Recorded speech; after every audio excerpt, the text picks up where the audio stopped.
hindi ako ang problema ng bayan na ito. So you may try to destroy me, you can skin me alive, and throw my ashes to the wind. But let it be known, you will find me unbowed.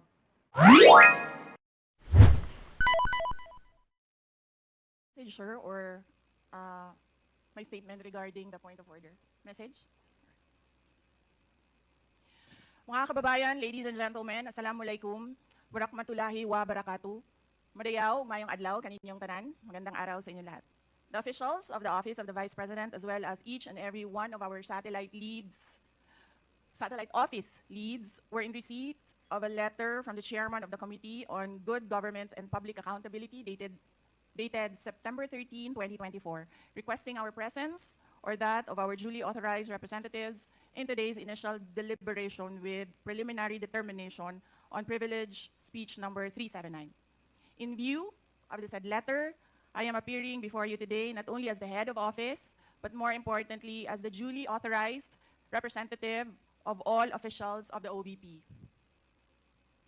Simply because we have not done anything wrong. There is no misuse of funds. If there are audit findings, we shall gladly respond to them before the Commission on Audit. And if there are legitimate cases to be filed, then we shall gladly respond to them before the appropriate courts. In relation to this, may I just say that I take notice of the opening speeches and nasabi doon, there is a determination of misfeasance, nonfeasance, and malfeasance. And those are cases that should properly be taken in the courts of law. What we are witnessing now is no ordinary legislative inquiry. This exercise is a well-funded and coordinated political attack.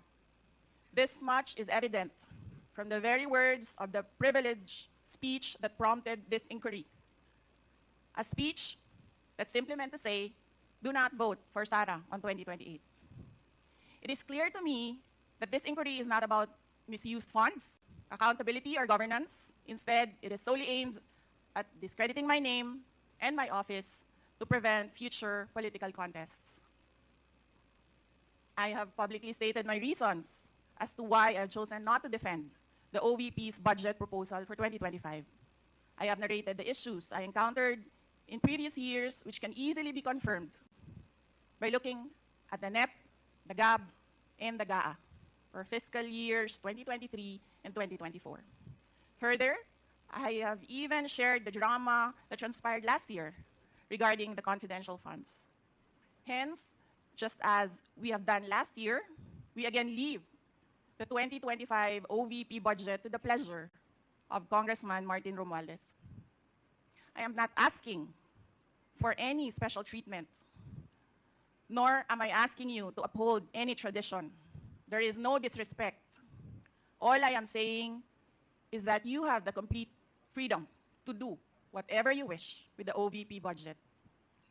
If you feel that all the documentary submissions are not enough, then by all means, huwag kayo magbigay ng budget. Sa totoo lang, hindi naman ang budget ang punteriya ninyo dahil napakadali naman magtanggal ng budget. What you are trying to do is make a case for impeachment. Hindi naman ako kakandidato sa nalalapit na eleksyon. Hindi ako namumulitika. Ang ginagawa ko lamang ay ang pagtupad sa aking oath of office at campaign platforms na trabaho, edukasyon, at mapayapang pamumuhay. Sinabi ko na noon at ilang beses ko nang inulit na hindi ako ang problema ng bayan na ito. Ang totoong problema ng bayan ay kagutuman, kahirapan, illegal na droga, kriminalidad, terorismo, hindi na sapat na healthcare, kalidad ng edukasyon, kawalan ng plano ng infrastruktura para sa disasters, at marami pang iba. So you may try to destroy me, you can skin me alive, and throw my ashes to the wind. But let it be known, you will find me unbowed. I will continue to serve the Filipino people, no matter the personal cost or political intrigue. Having said that, I will not allow myself to be subjected to an inquiry based on an empty privilege speech, just so you can attack me and do indirectly what you failed to do directly during the budget hearings. I therefore request this committee to terminate this inquiry for its clear lack of any proposed legislation or substantive matter for discussion. Shukran. The committee cannot rule on that because the committee already took cognizance of this privilege speech. Anyway, we will now proceed. Next, we will recognize the representative from COA, Mr. Chair, Congressman Marcoleta. may I please raise a parliamentary inquiry? What is your parliamentary inquiry? Thank you, Mr. Chair. The rules of the committee says that this committee only acquires jurisdiction on matters of nonfeasance, misfeasance, malfeasance. And under Section 2, Mr. Chair of the rules, there should be a prior determination whether or not these malfeasance, nonfeasance, and misfeasance are directly or specifically relating to the persons charged of this. Has this committee made a prior determination of this? And if so, when did it happen? And where is the order specifying that the committee has just reached a prior determination? This is very important, Mr. Chair, because the rules also says that after determining or making a prior determination, this committee will set an order, and that is the only way that this committee acquires jurisdiction over the person's subject matter of this inquiry. And that particular order of prior determination will set out the parameters.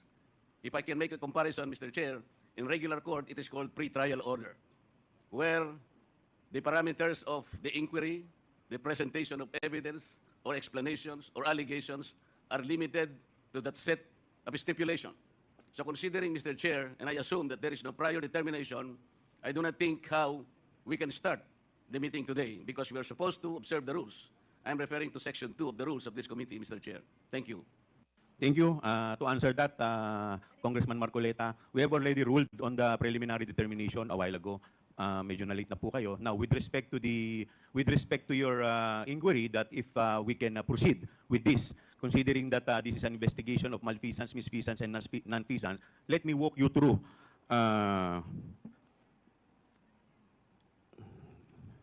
Let me walk you through the definition of good government and public accountability.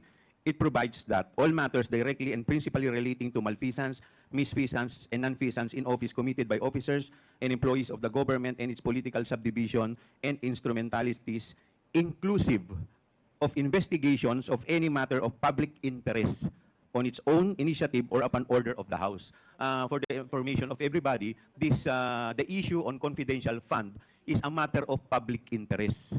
Lahat po tayo ay interesado, hindi lamang po tayo, yung publiko po, interesado kung paano po ito nagamit.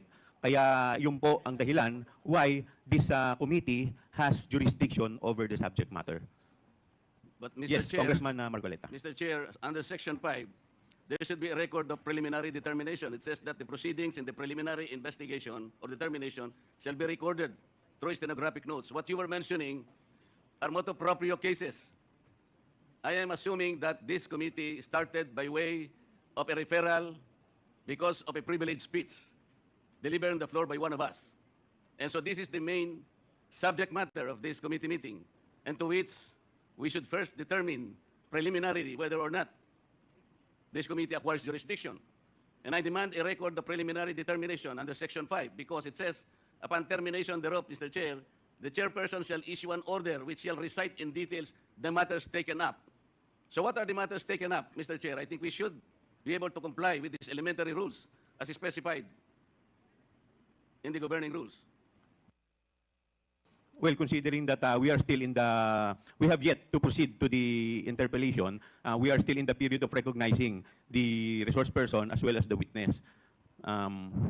With that, the chair declares 1 minute suspension.